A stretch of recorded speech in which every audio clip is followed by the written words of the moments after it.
Hello everyone, and we're back with another Army Man kill count video. And what better video to cover than Frontline episode 2.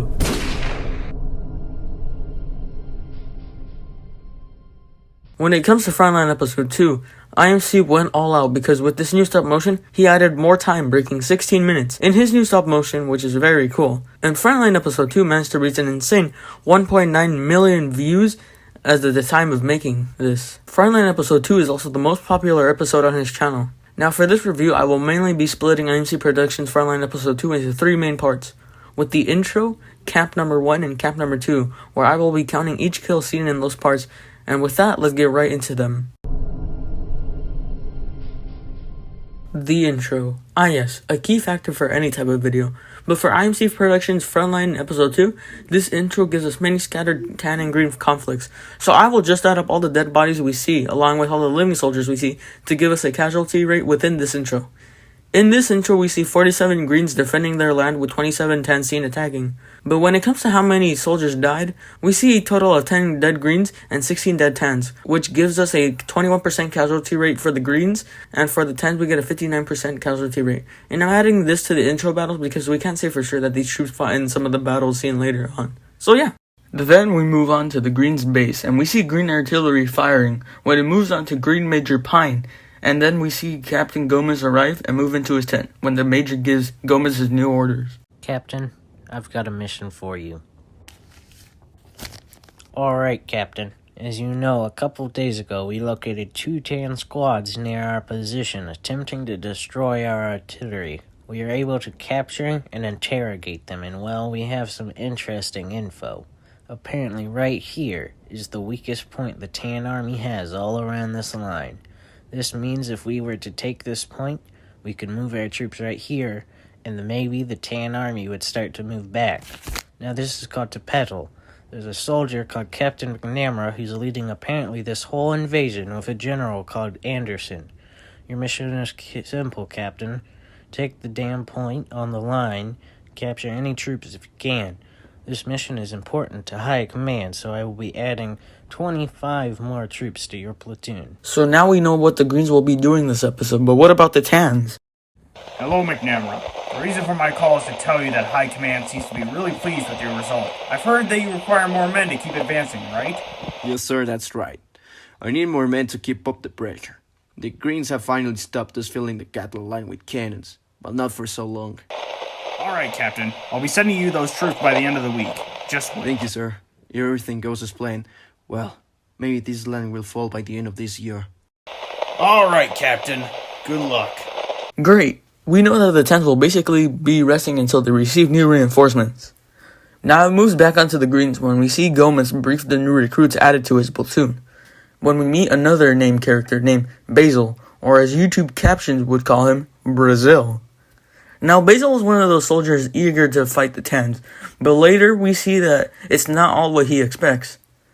Next, we see the Greens moving in formation when they run into their first fight of this video. We see a Tan camp that will hold the Greens' advance because according to Gomez, those Tans will spot them passing by, so they had to take them all out. Gomez brings 6 of his men with him, which keep in mind are mostly made of recruits. Then Gomez orders the attack. Open fire! We see many Tans get gunned down, which leaves us with only 3 Tan survivors, with 7 casualties so far. But when we see the Greens, there are no green casualties.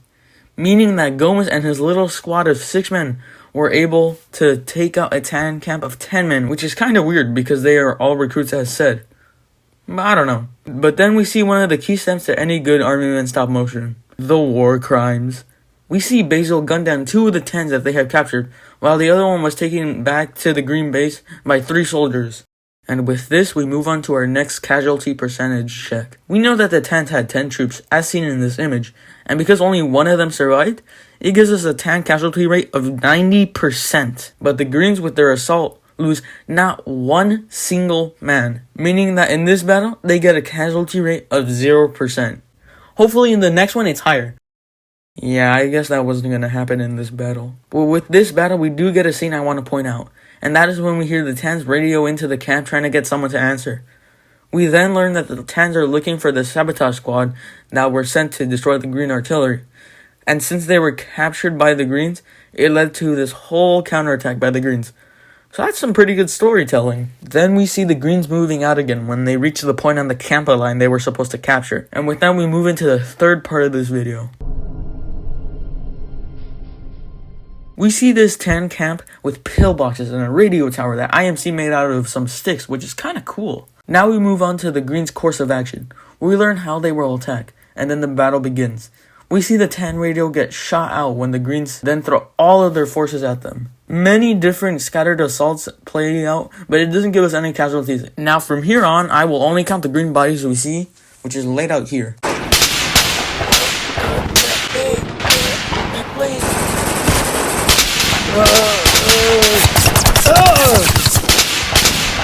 Clean, and he doesn't have any landmines or something.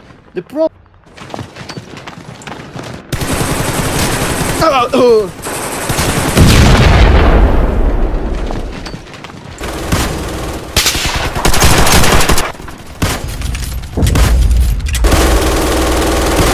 shit! What the fuck is going on here? Why aren't any of you shooting your what? Surrender or die. I laid out all those Green deaths because when the battle comes to an end, we see the Tans get captured by the Greens, so it makes my job easy. We just have to find out the number of Tans present in the battle, and to my best count, 22 Tans were there, and only 7 were taken captive, which gives us 15 dead Tans. Now for the Greens, all I did was count all the background bodies that we see, and that's it. Now we move on to the casualty rates. For the Tans, we know that 22 Tans were defending the camp, and 15 Tans died, which gives us a casualty rate of 68% for the Tans. And for the Greens, 40 soldiers were attacking the camp, not 43, because Gomez makes 3 soldiers take the Tan prisoner from the first camp back to the Green base. And if you're wondering why 40, because I counted 43 troops in this long shot right here. And with that, to my best count, 21 Greens died, giving us a casualty rate of 49% for the Greens, meaning that Frontline Episode 2 had a higher percentage for the Greens than Frontline Episode 1. But that's not all. Within all the scattered fighting that we see throughout this episode, 40 Tan soldiers were seen dead, and 31 Greens were seen dead. And that's it. Frontline Episode 2 was the most popular episode of the 4 released to date, and IMC put a lot of hard work into this one. So that was my review and analysis of Frontline Episode 2, and I hope you all enjoyed.